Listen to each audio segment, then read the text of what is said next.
In a college classroom, a statistics professor asks his students to introduce themselves.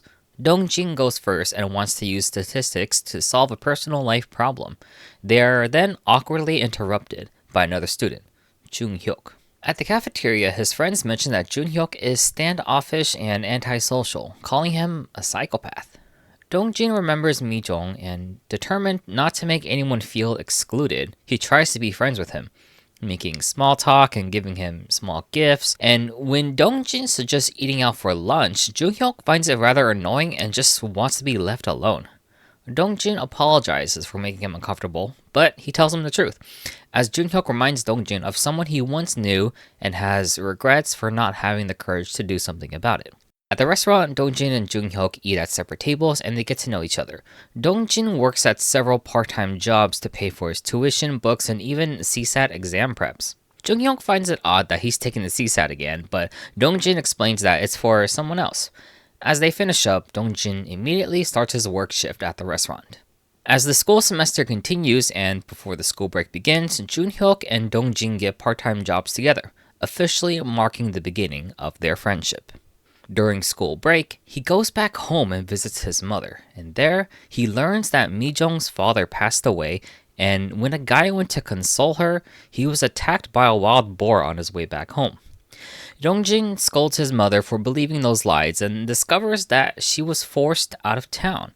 He then arrives at her home, heartbroken that he missed his chance to speak to her.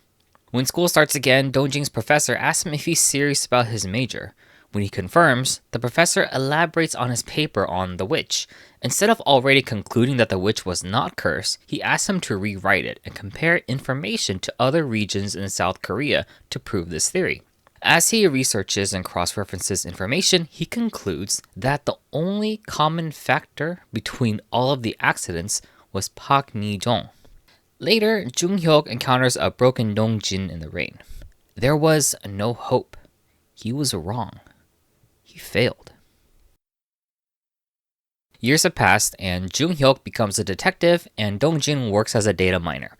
Unfortunately, they've been too busy to hang out as often, but still remain good friends. As he waits for the train, Dong-Jin learns his mother is sick and needs to see a doctor in Seoul.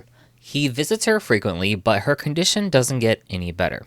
When preparing for the acquisition of his mother's property, he learns that she bought Mi-Jung's house and their farm. He later asks her why at the hospital, and she explains that her mother was responsible for kicking out Mi-Jung because she found a photo of her on his desk. And from then, she started a witch hunt for Mi-Jung, but immediately realized she went too far to be picking on a child who just lost her own father. Regardless, Mi-Jung promises to leave the village. Later that night, Mi-Jung packs her things and makes her way towards the bus terminal. She is stopped by Dong-Jin's mother and offers to give her a ride. Mi-Jung thanks her and apologizes for causing trouble. Dong-Jin's mother explains to her son that Mi-Jung was just a kid and that it was wrong to put that on her. She bought the house and informed Mi-Jung that she can come back, but the car ride that night was the last time she would ever see her again. She expresses her gratitude to her son for not believing the other students. On her deathbed, his mother explains that in life we meet people we are meant to meet, so if he ever sees Mi-Jung again, she wants him to apologize to Mi-Jung in her place. At his home, Dong-Jin confides with Jung-hyuk. No matter how many pictures he's taken growing up, he's never taken one of his mother. As the funeral proceeds, he realizes his mother has always been a good person. As he organizes his mother's possessions, he finds a box of the books and the report he left at Mi-Jung's house. When she bought the house, she found Dong-Jin's things and brought it all back, even putting an effort to read his report. In the present, as Dong-Jin waits outside and overhears Mi-Jung's conversation at her place, he vows to prove that Mi-Jung is not a witch.